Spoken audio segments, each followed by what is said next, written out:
All right, so we're going to look at quickly blocking out some hands. So let's open up where we left off last time. So here we are. And what I generally do is I'll make the hand, like one hand really big, and then I scale it down for this. So let's go into our view, kind of like breaking this out. I'm going to hit N and T to hide those side panels. I'm going to hit 1 to look at my front view. So holding Control and clicking Tab, let's go to object mode. And then holding Shift and hitting A. Oops, looks like I switched to texture painting by accident. Let's try that again. Shift and A, there we go. I'm going to go ahead and just bring in a cube. So mesh, cube. And then what I'm going to do here is just place it where the hand is. I'm going to go ahead and hit S for size, scale this down. S again, and then Z, and then just bring it up vertically like that. Something like this, because I'm creating the palm at this point. And then I want it to be thinner widthwise, but not too thin, because as we're sculpting, we're probably going to have to use the inflate brush for the fingers and stuff. Um, um, but like I said, if you make it too thin like this, do you notice how even in this model the fingers look like they've somehow been Z-brushed together or Z-meshed together? We want it to be spaced out enough for rigging as well. So I hit Z again here, and if you press Y, notice I'm able to scale on axis. If I hit X, I can scale it with Y. So I'm just going to scale it in something like this. Now, this is also to kind of accelerate time. Let's press 3 here. And I'm going to hit the period on my numpad to zoom in. To accelerate time, I'm going to go ahead and just use this exact same cube here and then just scale it. So I'm going to hit Shift D, move it a little bit down here, and then I'm going to hit S and X, kind of bring it in a little bit. I'm looking at this view at the same time. I should just so S and X, notice that I'm going in the width, click on the gray area, S and Y, bring it in something like this. And I'm leaving it pretty long like this because what I want to do is, as I'm using this, I'm going to actually place it inside the body when I do my union. Okay, so you can see that on this side here.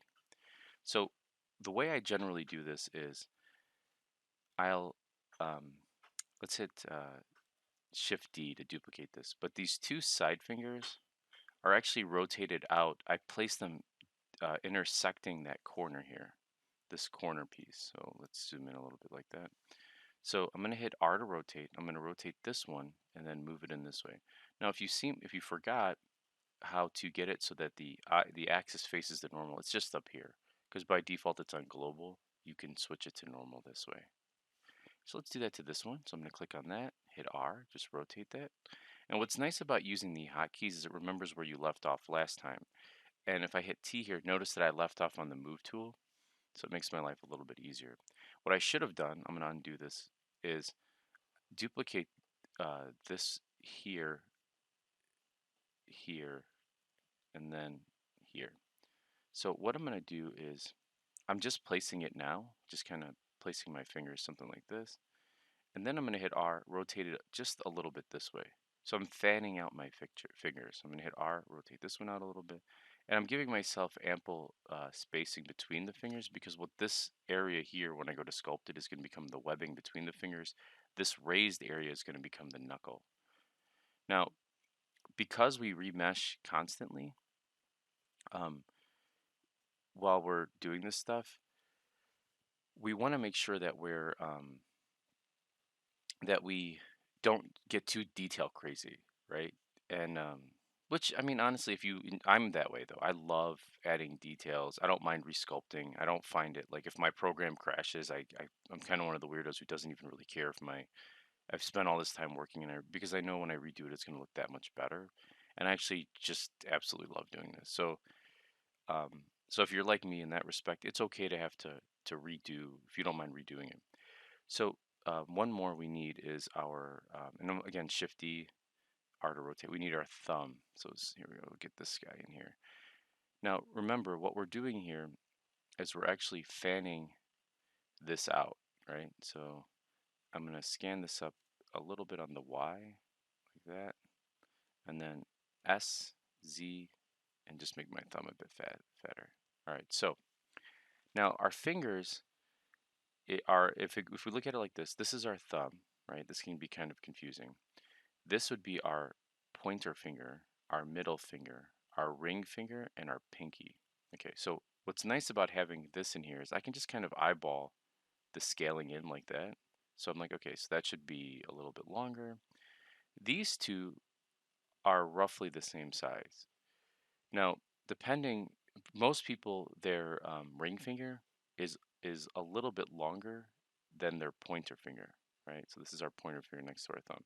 So you could do something like this and then bring this in a little bit. So what we're kind of looking to do is fan this out just slightly, right? So something like this.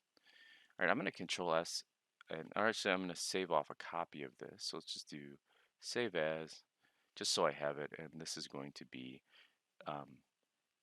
5 version 2, so that way I have it for our next video when we do our legs and stuff. And then I'm going to hit save. Now let's go ahead and name our hand. All right, we have our hand here. And I'm just going to go through now, add the modifier, the Boolean modifier. And I'm going to select that first finger, make sure it's on union, and I'm going to hit apply. All right, so this is our middle. So what might actually make our lives a little bit easier actually is, let's do this. I'm going to click this here, and I'm going to start at the top of my cube. Now this is our index. Now, if I hide this now, you'll see that it did add it, and it cut out that extra geo because now it has been unioned. I'm going to hit apply. And I'm going to go ahead and pause the video, and well, I'll do one more just to kind of redo the steps, and then I'll pause the video and do the rest. So I'm going to click on Boolean here. I'm going to click on my eyedropper, and I'm going to click on Cube 2 here, hide Cube 2, and then I'm going to switch it to Union. There we go. Now it's back. I'm going to hit apply. So let me go ahead and do the rest of these. So now I have them hidden, and I can see in my scene here that I have them all as a union. So what I'm going to do to clean up my hierarchy here is I'm going to select cube 01 and hold shift all the way down here and right click and just delete. So just kind of keeping it clean like this. So I have my hand model here. Now if I hit control and tab and I go to sculpt mode, what I'd like to do is unify all of this. So if I hit shift so you can see unify all of this ugly geo, these n-gons, which are faces with more than 4 sides. So let's go ahead and open our, let's see, press N again. Under remesh here, I'm going to go a little bit higher than 0.5 because if I use 0.5, it's going to, well, let's see what the result are. Yeah, see how it gives me that kind of webbing because it needs a little bit more geo to play with. I'm going to do 0.0, 0.05, and I'm going to save it in case it crashes. And I'm going to hit remesh, and there we go. Looks not too bad, right? So now we have a base